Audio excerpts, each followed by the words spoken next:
खुलुमबाय बड'लेण्ड आपडेटआव बयखौबो बरायबाय रादाबखौ फरायदों आं प्रमद खाख्लारिया। गिबि रादाबाव दङ कंग्रेसनि सानै दैदेनगिरिया खैफोदाव। मोनसे यात्रायाव बाहागो लानानै खैफोदाव गोग्लैदों कंग्रेसनि सानै दैदेनगिरिया। अमृत कला यात्रायाव बाहागो लानाय कंग्रेसनि सानै दैदेनगिरिखौ सासपेन्ड खालामबाय।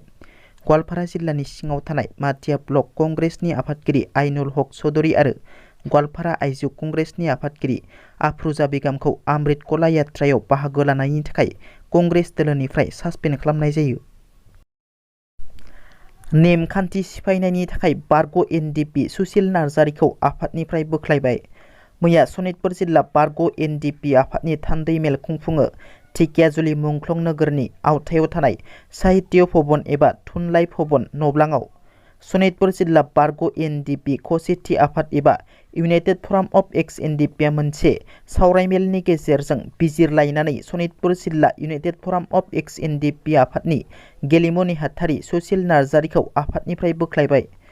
मिथिनो मोननाय बादिब्ला माखासे आफादनि नेमखान्थि आसारखान्थिफोरनि हेंथायै खामानि मावलांनायनि दायाव आफादनिफ्राय बोख्लायनाय जायो सुशील नार्जारिखौ।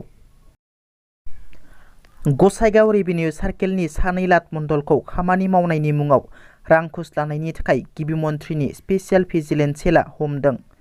रायजोनाङैनो खामानि मावनायनि मुङाव रां घुस लाग्रा सरखारि साख्रिआवलाफोरखौ भिजिलेन्स एन्ड एन्टि कराप्सननि हानजाया गिबि मन्थ्रिनि बिथोन बादियै हमनाया रायजोनाङैनो सोलिगासिनो। बेबादिनो दिनै क'क्राझार जिल्लानि गसाइगाव रेभिनिउ सार्केलनि सानै लाट मण्डलआ खामानि मावनायनि मुङाव 25,000 रां घुस लाबाय थानाय समावनो गिबि मन्थ्रिनि स्पेसियेल भिजिलेन्स सेलआ हमो। हमजानाय सानै लाट मण्डलखौ फारियै इमामुल हक आरो वाहेद आली होनना मिथिनो मोननाय जादों।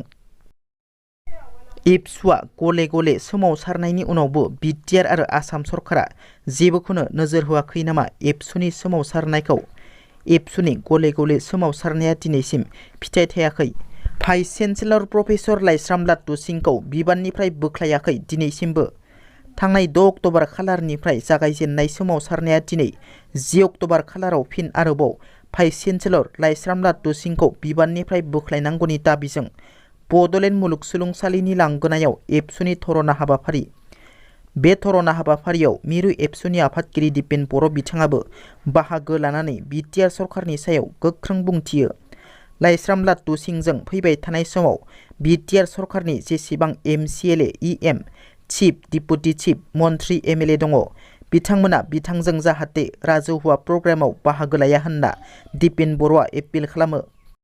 दिनैनि रादाबा एसेनोसै। नोंथांमोना जुदि आंनि रादाबखौ खोनासंनानै मोजां मोनदोंब्ला अन्नानै लाइक शेयार आरो साबस्क्राइब खालामनो दाबाव। गोजोन्थों।